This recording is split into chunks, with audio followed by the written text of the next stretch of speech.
evening. Welcome back to the channel. When I first read through the criminal complaint in another case, and I said something that stuck with me. 3 strikes of a pocket knife on a crowded train, a life ended in seconds. And I'll be honest, when I heard the news today for the first time covering one of these stories, my nerves showed. Charlie Kirk is the founder of Turning Point USA. He was shot today and killed during a campus event in Utah. Tonight, we're going to unpack everything that we know so far and what remains unclear and what this tragedy means in the larger conversation about political violence and free speech in America.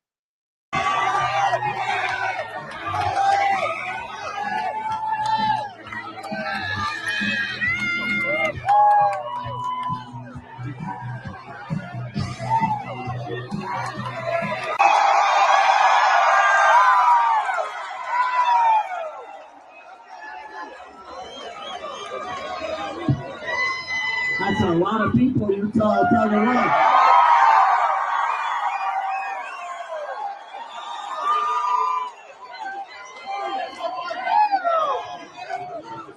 All right, we're going to get started, everybody. You know how it works. Question and answer. Also, thank you to Lane from Y-Refi. That was great. Really appreciate it. And we're going to be here for a couple hours. Get comfortable. Bring the best libs that Utah has to offer. Here are the facts as reported by multiple outlets. On September 10th, 2025, around 12:20 p.m. Mountain Time, Charlie Kirk was outside at Utah Valley University in Orem, Utah, hosting a question and answer session that was part of his American Comeback Tour. The event was billed as a Prove Me Wrong stop, a format he used to invite students to challenge his views in person. According to witnesses, as Kirk was answering a question about mass shootings and transgender issues, a shot rang out. He was struck in the neck, and the scene instantly descended into chaos. Students ran for cover, faculty shouted for people to take shelter, and campus police rushed to lock down the area. Shortly afterward, Utah Governor Spencer Cox addressed the media. Let's play a clip from that press conference now.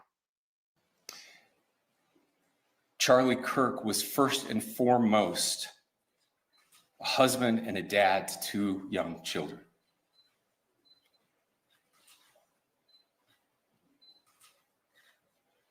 He was also very much politically involved, and that's why he was here on campus.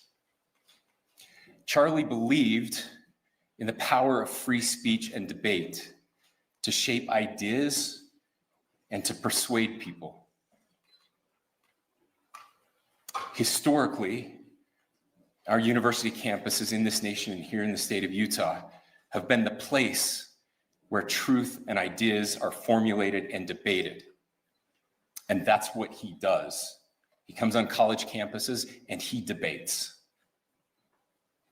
That is foundational to the formation of our country, to our most basic constitutional rights.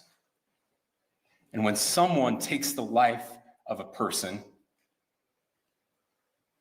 because of their ideas or their ideals, then that very constitutional foundation is threatened. Governor Cox didn't mince words. He called the shooting a political assassination. He emphasized that universities are meant to be places of free inquiry where Americans should be able to engage in debate without fear of violence.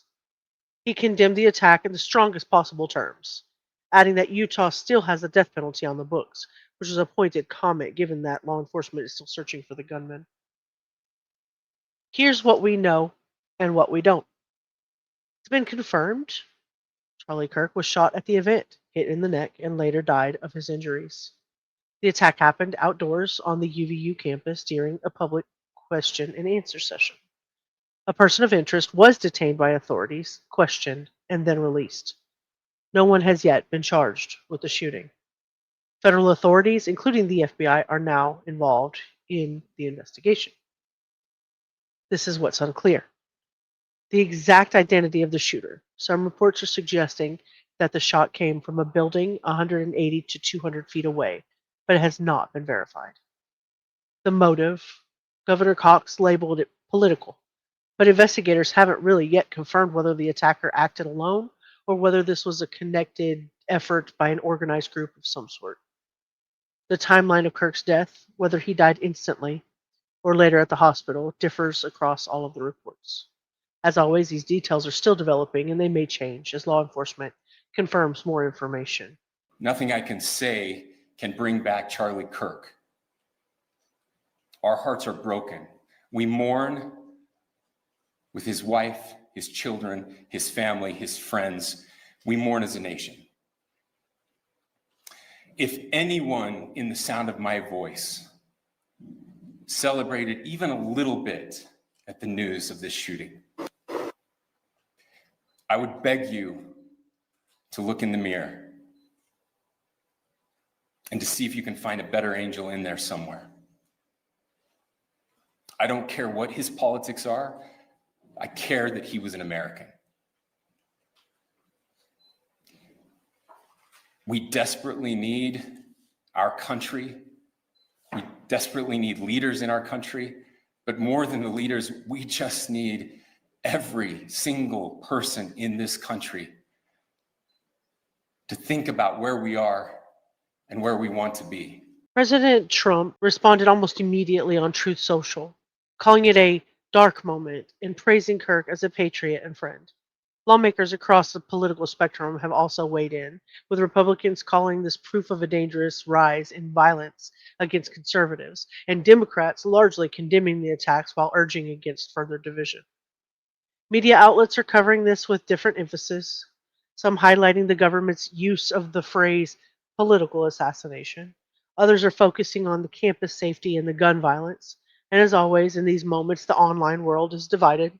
Lots of misinformation, tons of speculation. We're all full of conspiracy theories, and they're all spreading fast. To really understand the moment, we have to zoom out. Political violence in America isn't new. From the assassination of President Lincoln in the 1800s to the shooting of President Reagan in the 80s to attack on Congress in 2021, we've seen how rhetoric and polarization can spill over into tragedy. Charlie Kirk was a deeply polarizing figure. He was loved by his supporters as a fearless advocate for conservative youth, loathed by critics who saw his rhetoric as inflammatory. Whether you agreed with him or not, he was undeniably a significant voice in modern politics, and that visibly comes with risk.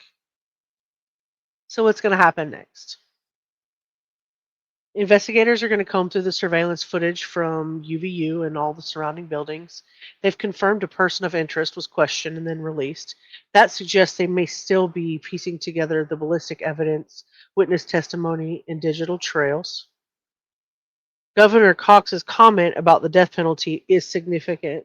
Utah is one of the states where capital punishment is still legal, though it hasn't been carried out frequently in recent years. If and when a suspect is arrested, prosecutors could seek the death penalty if the crime is determined to be politically motivated. This assassination, if investigators confirm the political motive, raises urgent questions. How do we maintain free speech on campuses while protecting public safety? And how does political rhetoric contribute to an environment where violence feels like an option?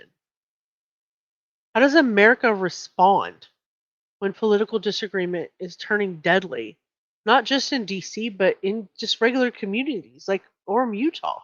Tonight, whatever your politics, the reality is that a young man has lost his life in an act of violence. Charlie Kirk was 31 years old. He was a son, a husband, a friend, and for millions of people, a voice that they looked up to. It's bigger than politics. It's about the kind of country we want to live in, one where we can argue passionately about our beliefs but still walk away alive. I'm going to keep a close eye out on the investigation, if they make an arrest or whatever law enforcement uncovers, and how the leaders on both sides are going to respond. Until then, try to stay safe, keep yourself informed, and as always, thank you for hanging with you.